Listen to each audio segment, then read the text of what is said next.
Views एक तरफ तो सऊदी अरेबिया हमारी मदद के लिए बिल्कुल तैयार है, दूसरी तरफ इमरान खान जो करप्ट अनासर को पकड़ने के लिए सरगर्म है, उनको बड़ी मुश्किलात का सामना है। इमरान खान ने नवाज शरीफ के ऊपर करप्शन के रेफरेंसेस दायर कर रखे हैं और देखा यह जा रहा है कि नवाज शरीफ का अब बचना नामुमकिन सा नजर आ रहा है।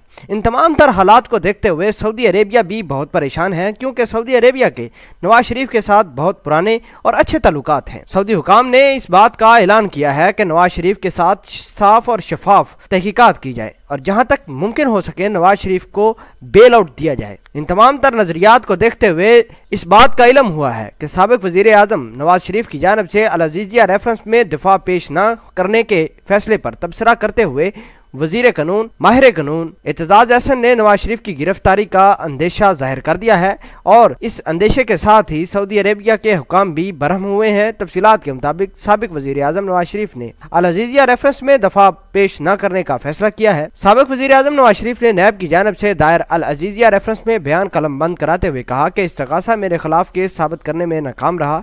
मैं अल अजीजिया स्टील मिल रेफरेंस में अपना दिफा पेश नहीं कर रहा। एहतसाब अदालत की जानब से नवाज शरीफ को 151 सवाल दिए गए थे, जबकि साबिक वजीर आजम ने 4 सवालों के जवाब के लिए इजाफी वक्त मांगा था। इससे पहले नवाज शरीफ कतरी खतूत से भी लाताल्लुकी जाहिर कर चुके हैं। इस पर तबसरा करते हुए माहिर कानून एतजाज अहसन का कहना है कि मुझे लगता है कि नवाज शरीफ गिरफ्तार हो जाएंगे। एतजाज अहसन ने मजीद कहा कि मैं किसी के जेल जाने पर खुश नहीं। नवाज शरीफ के बयानात से मुझे तो लगता है उनका बचना नामुमकिन हो चुका है। पता नहीं कौन नवाज शरीफ का मशीर है, उनको उल्टे उल्टे मशवरे दे रहा है। पहले उन्होंने तकरीर में अपने ज़राए आमदन बताए और अब उनसे राह फरार अख्तियार कर रहे हैं। पीपल पार्टी के रहनुमा वजीर आजम इमरान खान की हुकूमत के पहले 100 दिन के प्लान से मुतालिक कहा, इमरान खान का 100 दिन का मंसूबा सिर्फ शोर शराबा था। यह मंसूबा बिल्कुल जाली मंसूबा था। जहां सदारती निजाम लागू होता है, तब्दीली की बातों में कोई हकीकत नहीं। तब्दीली लाना उनके बस में नहीं है। इन तमाम नजरियात को देखते हुए सऊदी अरब के आला हुकाम ने भी नाराजगी का इजहार जाहिर किया है, क्योंकि पाकिस्तान के हालात और इसकी पॉलिटिक्स स्टेबल नहीं है। व्यूज आपको बताते चलें कि शहजादा मोहम्मद बिन सलमान चूंकि पाकिस्तान के बड़े हामी हैं,